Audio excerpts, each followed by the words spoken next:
TDP ప్రభుత్వం ఏర్పడి దరిదాపుగా సంవత్సరం కావస్తుంది. ఈ సంవత్సర కాలంలో వీళ్ళు చేసినటువంటి అభివృద్ధి ఏదన్నా ఉందంటే ఏది లేదు. రెడ్ బుక్ రాజ్యాంగాన్ని తీసుకొచ్చి వైఎస్ఆర్సీ పార్టీ నాయకులపైన ఆ రోజున ముఖ్యమంత్రిగా ఉన్నటువంటి జగన్మోహన్ రెడ్డి గారి చుట్టూ ఎవరైతే అధికారులు ఎవరైతే కీలకంగా పనిచేసినారో, మంత్రులుగా పనిచేసినారో, నాయకులు కావచ్చు, అందరిపైన రకరకాల కక్ష సాధింపు చర్యలతో వేధించటమే పనిగా, అంటే ఈ సంవత్సర కాలంలో వీళ్ళు చేసిన పని ఏంటంటే వైఎస్ఆర్సీ పార్టీని వేధించటం. రకరకాల కేసులు పెట్టి ఎవరిపైన ఎలాంటి కేసులు పెట్టాలి. ఇవాళ మద్యం కుంభకోణాన్ని అంటే లేని కుంభకోణాన్ని బేతాల కథల్లాగా తయారు చేసి రోజుకొక కథలాగా అల్లటం అనమాట. రోజుకొక కథలాగా అల్లి ఆ కథలో పాత్రలను అంటే ఏ వ్యక్తులను ఏ ఆఫీసర్లను ఎలా ఇరికించాలి, ఎక్కడ కూడా కృష్ణమోహన్ రెడ్డి గారు అయితేమి, ధనుంజయ రెడ్డి గారు మచ్చ లేకున్నటువంటి వ్యక్తులు ఆ రోజుల్లో అన్ని కీలకంగా పనిచేసినటువంటి వ్యక్తులను ఇవాళ పని కట్టుకొని వాళ్ళపైన కేసులు పెట్టి లేని మద్య కుంభకోణాన్ని సృష్టించి, అంటే ఇక్కడ విషయం ఏంటంటే చంద్రబాబు నాయుడు గారు ఆల్రెడీగా మద్యం కేసులో బెయిల్ పైన ఉన్నాడు. ఇప్పుడు ఒక దొంగకు దొంగతనం ఎలా చేయాలి, దొరకకుండా ఎలా చేయాలనేది బాగా తెలుస్తుంది. మరి ఇవాళ పరిస్థితి వాళ్ళకు అట్లాగే ఉందన్నమాట. వాళ్ళు ఆల్రెడీగా దీంట్లో అంతా అంటే ఎలా స్కాములు చేయొచ్చు అనేది ఆరితేరినారు. ఆయన ఎక్స్పీరియన్స్లో స్కాములు ఎలా చేయొచ్చు, ఎన్ని రకాలుగా చేయొచ్చు అనేది ఆరితేరినారు వాళ్ళు. జగన్మోహన్ రెడ్డి గారు నిజాయితీగా ఎక్కడా దేశ చరిత్రలో రాజకీయ చరిత్రలో ఎక్కడా లేని విధంగా ట్రాన్స్పరెన్సీగా డైరెక్టు బెనిఫిషియరీ ట్రాన్స్ఫర్ కింద 2,70,000 కోట్లు ₹1 అవినీతి లేకుండా ట్రాన్స్ఫర్ చేసినటువంటి పరిస్థితి. ఇచ్చిన ప్రతి హామీని ప్రమాణ స్వీకారం చేసిన మొదటి రోజు నుంచే మొదలుపెట్టినటువంటి వ్యక్తి జగన్మోహన్ రెడ్డి గారు అయితే, ఇవాళ తన ఇచ్చిన హామీలు ఎవరడిగినా వాళ్ళపైన కేసులు, ఏమి లేకపోయినా రెడ్ బుక్ రాజ్యాంగం పైన ఆ రోజున ఎవరైతే వాళ్ళ మాట వినలేదో, ఇవాళ సిట్ అంటే ఏందయ్యా అంటే నేను చెప్పినట్టు చెయ్యనేటువంటి అధికారులను దగ్గర పెట్టుకొని వాళ్ళ ద్వారా లేని కేసులను సృష్టించి వాళ్ళ ద్వారా ఎంక్వైరీ అని రకరకాలుగా వాళ్ళకు కావాల్సిన మీడియాలలో డిబేటింగ్లు పెట్టి రోజుకొక కథనం అల్లించి రోజుకు రకరకాలుగా అంటే వైసీపీని భయపెట్టాలని చూసేటువంటి ప్రయత్నం ఇదంతా. ఖచ్చితంగా చెప్తున్నాం, ఏ వైసీపీ కార్యకర్త అన్నిటికీ సిద్ధమైనాడు, భయపడేటువంటి ప్రసక్తే లేదు. ఎటువంటి పరిస్థితుల్లో మీరు కేసులు ఒకవేళ ఏమైతే దేవుడున్నాడు, చట్టపరంగా న్యాయం ఎప్పుడైనా లేట్ కావచ్చేమో, తాత్కాలికంగా మీరు సునకానందపడవచ్చేమో, కానీ తెలుగుదేశం నాయకులు కానీ ఏదో ఒక రోజు న్యాయం అనేది ఖచ్చితంగా గెలుస్తుంది. ఇన్ని అంటే ఇక్కడ మీరు ప్రతి సందర్భంలో కూడా చంద్రబాబు నాయుడు చేసే పని ఏంటంటే ఆయన ఇచ్చిన హామీలు ఎవరు అడగకూడదు. ఆయన ఇచ్చినప్పుడు తీసుకుంటే తీసుకోవాలా, లేకపోతే లేదు. అది ఆయన సిద్ధాంతం. సో ఎవరన్నా మీరు ఇన్ని రకాల హామీలు ఇచ్చినారు, సూపర్ 6 అన్నారు, ఏమైపోయినాయి అవన్నీ? అవి ఎవరైనా క్వశ్చన్ చేసే వరకు, లేదంటే ఆ సందర్భం సరిగ్గా, లేదంటే ప్రజలు దీని గురించి ఆలోచన చేస్తున్నారనేసరికే డైవర్షన్ చేయటం అనమాట. ఆ డైవర్షన్ ఎట్లా చేస్తాడంటే ఇదిగో ఇట్లా వాళ్ళ విన కేసులో వీళ్ళ విన కేసులో, లేకపోతే లేని దాని గురించి. నిన్న కర్నూలుకు వచ్చినాడు, ప్రమాణ స్వీకారం అంతకుముందు నుంచి కూడా చెప్పాడు. ప్రమాణ స్వీకారం రోజున కూడా కర్నూలుకి హైకోర్టు బెంచ్ అని చెప్పినాడు. ఎప్పుడొస్తుందో తెలియదు. తర్వాత ఆడబిడ్డల నిధి అన్నాడు, ఎప్పుడు ఇస్తాడో తెలియదు. దానివల్ల అయితే దగ్గర 1,80,00,000 మంది మహిళలు ఇవాళ రెండో విడత రావాల్సింది, రాలే. 1,80,00,000 మంది మహిళలు సంవత్సరానికి ఒక్కొక్కరికి అంటే నెలకు 1,500 లాగా 18,000 రూపాయలు అంటే 2 విడతలుగా నష్టపుచ్చినావు కదా. రైతు ఇవాళ రైతు సీజన్ స్టార్ట్ అయింది, 20,000 వేస్తా అని చెప్పినావు. వాళ్ళు ఏదన్నా ఇత్తనాలు ఎరువులు వ్యవసాయం మొదలు పెట్టుకోవడానికి మంచి చెడ్డ అవసరం అవుతుంది కదా. ఇవాళ ఏది అసలు తర్వాత నువ్వు ప్రమాణ స్వీకారం చేసినాక రెండో సెషన్ స్టార్ట్ అవుతుంది. పిల్లలకు అమ్మకు వందనం. ఇంట్లో ఎంతమంది పిల్లలుంటే అంతమందికి 15,000 లాగా ఓ తెగ చెప్తిరి. ఇవాళ రెండో సెషన్ స్టార్ట్ అయింది, దానికి దిక్కు లేదు. తర్వాత బస్సు ఉచిత బస్సు అన్నావు, మళ్ళీ నిన్న వచ్చి ఆగస్టు 15 ఉంటాడు అంటే ఆగస్టు 15 వీటన్నిటికీ కూడా బడ్జెట్లో కేటాయింపులే లేవు. ఉట్టి మాటలతో ఏమన్నంటే సంపద సృష్టించటము ఉంటారు. సంపద ఏ రకంగా సృష్టిస్తున్నాడంటే ఆయన అంతా తెలుగుదేశం నాయకులకు గేట్లు ఎత్తాడు, దోచుక తినండి, ఎవరికి ఎక్కడ దొరికితే అక్కడ దోచుక తినండి అని.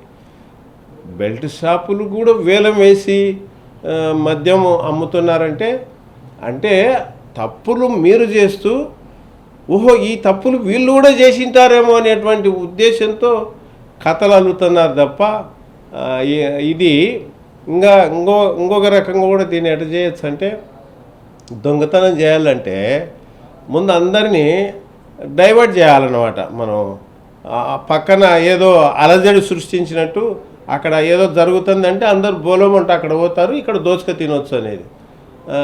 అంటే చంద్రబాబు నాయుడు చేసే రాజకీయం అంతా ఈ రకమైనటువంటి రాజకీయం. తను దోచుక తినడానికి మిగతా వాళ్ళందరూ వీళ్ళంతా ఎంతసేపు ఉన్న సంవత్సరమైనా ఇంకా వైసీపీ మీద మీరు ఆడిపోసుకోవటమే తప్ప మీరు ఇచ్చిన హామీలకు దిక్కేది అనేది అడిగితే కేసులు ఈ రకంగా ఎన్ని రోజులు ప్రజలందరికీ కూడా ఇప్పటికే అర్థమైపోయింది ఈ ప్రభుత్వాన్ని ఎందుకు తెచ్చుకున్నాం అనే సంగతి. తెచ్చుకునే వాళ్ళ నుంచి ఈ పాటికి అదేగిన జగన్మోహన్ రెడ్డి గారు ఉండింటే సంవత్సరంలో కనీసం అంటే సంవత్సరానికి ఒక 50,000 కోట్లు మహిళల అకౌంట్లు, మహిళలు రైతులు అకౌంట్లలో పడిపోతుండే. అది టర్న్ ఓవర్ అవుతుండే, రకరకాలుగా మనీ ఫ్లో అవుతుండే, డైరెక్ట్ బెనిఫిషియరీ ట్రాన్స్ఫర్ కింద ట్రాన్స్ఫర్ అవుతుండే, మనీ ఫ్లో అవుతుండే. ఇవాళ ఆ పరిస్థితి లేదే. 50,000 కోట్లు అకౌంట్లలో పడిపోయే పరిస్థితి ఉండే, ఇవాళ ఆ పరిస్థితి లేకుండా అయిపోయింది. ఇవాళ చంద్రబాబు నాయుడు వచ్చిన నుంచి కేవలం ఒకే ఒక ప్రాంతం మీద దృష్టి పెట్టి, అమరావతి అని పేరు, అమరావతి మీద దృష్టి పెట్టి తెల్లారు లేచిన వాళ్ళ నుంచి వాళ్ళకు కావాల్సిన మీడియాలలో గ్రాఫిక్స్ అది చేస్తున్నాం ఇది చేస్తున్నాం అన్నీ ఐకాన్లే. మొన్న ఎప్పుడో ఇంకో సందర్భంలో కూడా ఆయన ఏమంటాడంటే ప్రపంచంలోకల్లా మంచి నెంబర్ 1 నగరాన్ని నిర్మిస్తాడంట. చిన్నీక మెతుకు లేదురా స్వామి అంటే మీసాలకు సంపెంగా అన్నట్టు ఈడ ఏమిట్లేమి లేదు, ఆడంగా నిండా మునిగి తేలాడుతున్నాయి. ఒక్క వర్షం పడితే చాలు అమరావతి మునిగి బోట్ల మీద పోవాల్సి వస్తుంది తెడ్లేసుకొని. ఆ పరిస్థితి అక్కడ పోయి డబ్బులంతా పెట్టి అంటే ఎట్టోగట్ట వాళ్ళకి కావాల్సిన వాళ్ళకు ఆదాయాన్ని సమకూర్చి పెట్టాలనేటువంటి ఉద్దేశం. సో ఇదంతా జరుగుతుంది. ఇప్పుడు ఈ సందర్భంగా అనటం ఏంటంటే ఒక నిజాయితీ గల ఆఫీసర్లను ధనుంజయ రెడ్డి గారు కావచ్చు, కృష్ణమోహన్ రెడ్డి గారు కావచ్చు, తర్వాత మిగతా ఏదైతే లేని స్కామ్ను సృష్టించినారో మొన్నటికి మొన్న విడుదల రజని గారి మీద దుర్మార్గంగా ఒక మాజీ మంత్రి ఒక మహిళని చూడకుండా దుర్మార్గంగా వ్యవహరించడం, అట్లాగా మిగతా ఎక్స్ మంత్రుల మీద రకరకాలుగా కేసులు పెట్టి వేధించటం, ఏదన్నా అంటే చట్టపరంగా చూసుకోవటం వేరు, కానీ లేని కేసులను సృష్టించి ఆ సిట్ అని దాన్ని ఆ సిట్టుకు కూడా వీళ్ళు అన్యాయాలకు అక్రమ కేసులకు భయపడి ఎవరు కూడా ఆ సిట్టుకు ఆ ఛార్జ్ తీసుకోవటానికి కూడా ఆ ఆఫీసర్లు భయపడిపోయి ఎవరు రామంటే చివరికి బలవంతంగా ఒక వ్యక్తిని కూర్చోబెట్టి వాళ్ళకి కావాల్సిన వ్యక్తిని కూర్చోబెట్టి ఈ కేసులను నడిపిస్తున్నారు.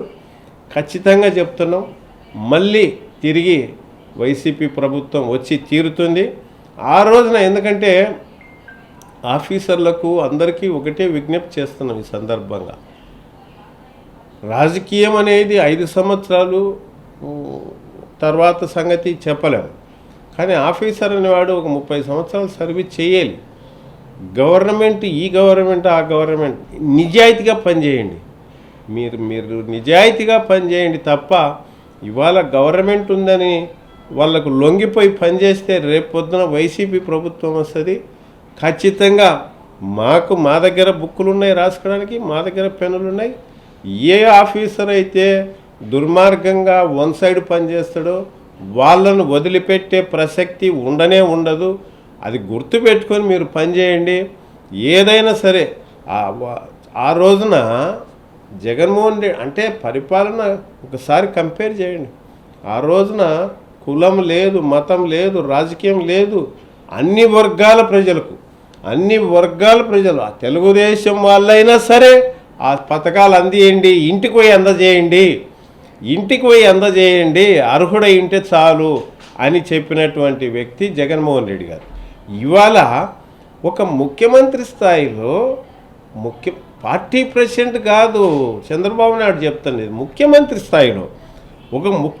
స్థాయిలో కూర్చొని ఆంధ్రప్రదేశ్ ప్రజల 5 కోట్ల మంది సంక్షేమాన్ని చూడాల్సినటువంటి వ్యక్తి కేవలం టీడీపీ కార్యకర్తల కొరకు మాత్రమే, వైసీపీ వాళ్ళకి ఎవరికి పని చేయొద్దు అని చెప్పినటువంటి ముఖ్యమంత్రి దేశ చరిత్రలో అంత నీచమైనటువంటి పరిస్థితి బహుశా ఎవరు చేసినారు? అది ఒక చంద్రబాబు నాయుడు గారే చేస్తున్నారు. ఈ రకంగా పచ్చ చొక్క వేసుకునే వాళ్ళకి మాత్రమే పనిచేయండి అనేది. అంటే పరిపాలనా విధానంలో జగన్మోహన్ రెడ్డి గారికిను చంద్రబాబు నాయుడు గారికి ఎంత తేడా ఉందో చూడండి అని చెప్పేదే ఈ రకంగా ఉంది. ప్రజలందరూ కూడా గమనిస్తున్నారు. ఖచ్చితంగా ఈసారి ఎటువంటి పరిస్థితుల్లో మళ్ళీ బంపర్ మెజార్టీలతో జగన్మోహన్ రెడ్డి గారు ముఖ్యమంత్రి అవటం ఖాయం. ఆయన ఒకటే చెప్తాడు, కేసులకు భయపడే ప్రసక్తి లేదు, మీరు పెట్టే అన్యాయాలకో దౌర్జన్యాలకో భయపడే ప్రసక్తి లేదు. అక్కడక్కడ దౌర్జన్యాలు కూడా విపరీతంగా దౌర్జన్యాలు చేస్తున్నారు, భయపడే ప్రసక్తే లేదు. ఖచ్చితంగా ఇవాళ మీరు అధికారంలో ఉన్నారు, ఒక దెబ్బ కొట్టొచ్చాము. మాకు అధికారం వచ్చిన రోజున ఒక దెబ్బ కాదు 10 దెబ్బలు ఆ రోజున మేము కూడా కొట్టడానికి సిద్ధపడతాం. జాగ్రత్తగా ఉండండి. మీరు ఎక్కువ అన్యాయాలకు ఈ రకంగా మంచి ఆఫీసర్లు, ఒక డీజీ స్థాయి వ్యక్తిని సీతారామంజనేయులు గారిని ఏందా అసలు ఎక్కడో కేసు తీసుకొచ్చి సంబంధం లేని కేసులలో పెట్టి ఇదికిచ్చి అంత పెద్ద ఆఫీసర్లను కూడా, అంటే ఒక నిజాయితీ గల ఆఫీసర్లను కేవలం ఆ రోజుల్లో మంచి పోస్ట్ ఇచ్చినారనో ఇంకోటనో, ఎవరైతే నిజాయితీ పనులో వాళ్ళు ఏ ముఖ్యమంత్రి ఉన్నా మీకులాగా చూడరు. మంచిగా ఆ రోజున రాజకీయం వద్దు, కులం వద్దు, మతం వద్దు అని చూడకుండా ఎవరు మంచి ఆఫీసర్ వాళ్ళతో పని చేయించినాడు. అట్లా పని చేయించడం కూడా ఇవాళ మీకు కంటి ఇడుపు కలిపి ఎవరితోనో సంబంధం లేని కేసులు పెట్టి సతాయించటం. ఆ తర్వాత ఇండస్ట్రియలిస్టులను కూడా వాళ్ళ మీద కూడా కేసులు, ఆ జిందాల్ మీద కేసులు పెడితే కడపలో స్టీల్ ప్లాంట్ పెట్టాల్సిన వ్యక్తి ఎన్నికకి వెళ్ళిపోయారు. ఇవాళ ఈ రకమైనటువంటి కేసులు పెట్టడం వల్ల, అంటే ఇంత దుర్మార్గంగా వ్యవహరించడం వల్ల రావాల్సిన ఇండస్ట్రియలిస్టులు కూడా ఆంధ్రకు రావాలంటే భయపడేటువంటి పరిస్థితి. ఇవాళ అంతా వీళ్ళు మీడియా సృష్టి తప్ప ఎక్కడ కొత్త కంపెనీలు రావట్లేదు. మనకే చూస్తున్నాం, ఇంతవరకు కొత్తగా వచ్చిన కంపెనీ ఓరకళ్ళు ఇండస్ట్రియల్ హబ్గా 30,000 ఎకరాలు అన్నారు. ఎన్ని ఇండస్ట్రీస్ వచ్చినాయి ఇప్పటికి? ఒక ఇండస్ట్రీ కూడా ఆ రోజున జగన్మోహన్ రెడ్డి గారు ఉన్నప్పుడు తెచ్చినాడు తప్ప ఇవాళ కొత్తగా వచ్చింది ఒకటి లేదే. కాబట్టి అది లేదు. కర్నూలుకి నిన్న వచ్చి ఏం మురగబెట్టింది? ఏమీ లేదు. కనీసం హైకోర్టు బెంచ్ ఎప్పుడు ఇస్తామనే విషయం కూడా చెప్పలేకుండానే వెళ్ళిపోయినవే. అంటే అదేదో విజిటింగ్ వచ్చినట్టు దాన్ని ఏమంటారు, సైట్ సీయింగ్కి వెళ్తామే అట్లా కర్నూలుకి ఒక విజిట్ లాగా వచ్చి వెళ్ళిపోయినాడు తప్ప కర్నూలుకి ఒరిగినటువంటి ప్రయోజనం లేదు. దీన్ని స్మార్ట్ సిటీగా చేసి ఉండాల్సిందే. అదన్నా అనౌన్స్ చేస్తాడేమో అన్నట్టుగా అనుకున్నాం, ప్రత్యేక నిధులు ఇస్తాడన్నట్టు, కానీ అది లేదు, ఏమి లేదు. రావటం చక్కగా వెళ్ళిపోవడం జరిగింది తప్ప ఆ కర్నూలు ప్రోగ్రాం నిష్ప్రయోజనమైందన్న సంగతి తెలియజేస్తూ, ఇప్పటి నుంచైనా సరే మీరు పరిపాలన పైన దృష్టి పెట్టండి, మీరు ఇచ్చిన హామీలపైన దృష్టి పెట్టండి తప్ప ఈ అగ్రగణంగా వైసీపీ పైన ఎలా కేసులు పెట్టాలి, ఇంకా ఎవరెవరిని ఇరికిస్తారనే సంగతి ఇప్పటికైనా దాన్ని ఫుల్ స్టాప్ పెట్టి మీరు ఇచ్చిన హామీలపైన దృష్టి పెట్టాలని కోరుతున్నాయి సందర్భం.